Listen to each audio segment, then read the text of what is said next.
Hello, everyone, and welcome to Bloggerna Everything, and welcome back to the channel. And man, sometimes I really hate this team because what a roller coaster of a match to sit through as a Barcelona fan. Because 1 minute, everything is looking all drab and dull and boring, and before you know it, you're go down, but you think, you know what, it wasn't too bad. We could probably do a little things different here and there, and then there's no changes at halftime. And then the next thing you know, you're 2-0 down because the guy who has been the biggest thorn in the side of your team has just scored. That guy, of course, being Alexander Sorloth. And at 2-0 down, honestly speaking, I was just there like, hey, you know what? It happens. It's the Metropolitano. We knew it was going to be that kind of a match, and we knew probably we were not going to get a win. That's where I am mentally. But then I think something about Barca not getting the handball, which was there blatantly in the build up to Charlotte's goal, just kind of left the players incensed. There was some serious outrage from our players when the goal was not disallowed for handball because there was a handball in the build up.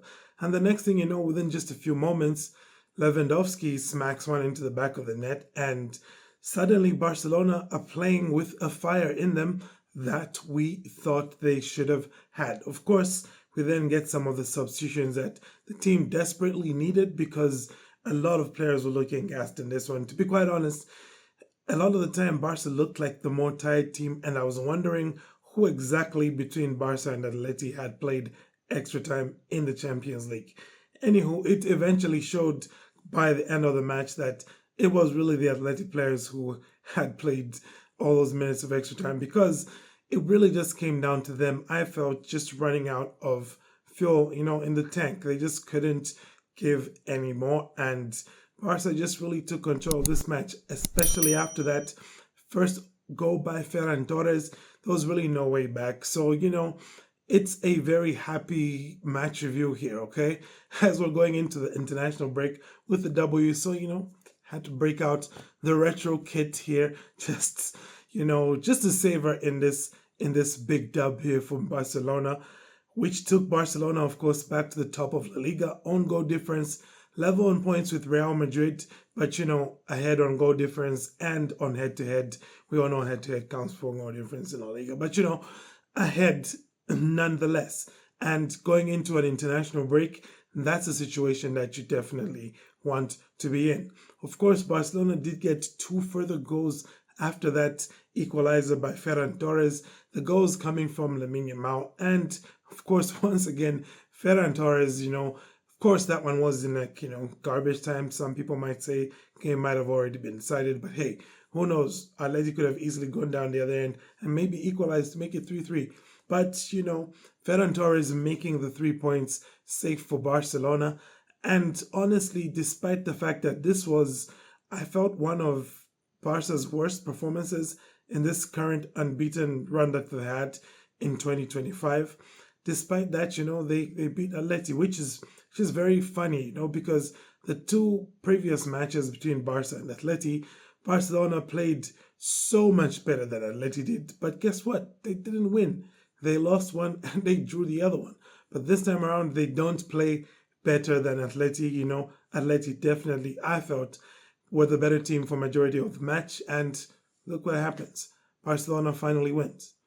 Anywho, it's a win, like I said, which takes Barca top of La Liga. And going into this international break, we now wait to see what comes next. Of course, this is now just going to make that second leg of the Copa del Rey semi-final at the Metropolitano that much more interesting to watch. And I think it's not a stretch to say that right now Barcelona versus Atletico de Madrid might be the match to watch, because in as much as Barca won here tonight, I still don't get the feeling that Hansi Flick has Diego Simeone's number. You know what I mean? I don't get the feeling that Hansi Flick has the better of Simeone tactically. I still think Simeone might have a bit of the edge here over Hansi Flick. And like I said, it was tiredness which really came to the fore, more so than Barcelona and Flick's tactics, because I thought, for starters, just from Barca's starting 11, Flick really set Barca up wrong for the opponent here, okay? In my opinion, should have been starting Ronald Araujo. I mean, dude, he's been solid the past 2-3 matches he's played in, and Barcelona haven't lost those matches. Barcelona, in fact, did not concede, or maybe they conceded just one goal in those 3 matches. So if you're trying to not concede, you're trying to not lose, I think having Araujo on the pitch would help you with that. I also felt like this is one where Gavi should have started ahead of Dani Olmo. Not because I think that Gavi is a better attacking midfielder than Dani Olmo, but it's just a case of looking at what these matches against Atleti demand, what it asks of Barcelona as a team, all of that energy, especially early on. I think it's better to have a Gavi early on, just so he can, he can get that chip off his shoulder. He can get all of that energy into that midfield. And then when the matches start to open up later on, because this is a trend now in these matches between Barca and Atleti, late on it's going to be an open game where a goal could go in on either end. And I think when the game state is like that, you need a Dani Olmo on the pitch who is fresh, more so than you need, a Gavi who is fresh. So start Gavi, let him run 60 minutes, throw Dani Olmo on, and watch him work his magic once he starts getting more spaces in that Atleti final third. And like I said, that plus Araujo starting, for me, those are like 2 almost non-negotiables that Flick should have done here. He didn't, and I fear he will once again set up the same way against Atleti when we come play Atleti in the Copa del Rey. And if that happens once again, I kid you not, this time Barcelona will be slaughtered. Okay, this time around, Barca survived because Atleti, in my opinion, just didn't have the energy after that grueling extra time that they played against Real Madrid. But hey, happy day, Barca win, back on top of the Liga. Let me know your thoughts. I don't really have that much more to say. I'm not going to give my typical match review kind of breakdown here, just because I don't really have the time at the moment. It's pretty late where I am, and man's got a day job. Yeah, so that's basically that. But do let me know your thoughts in the comment section. But aside from that, I thank you all for tuning in. To have a great day, and Forza Barça.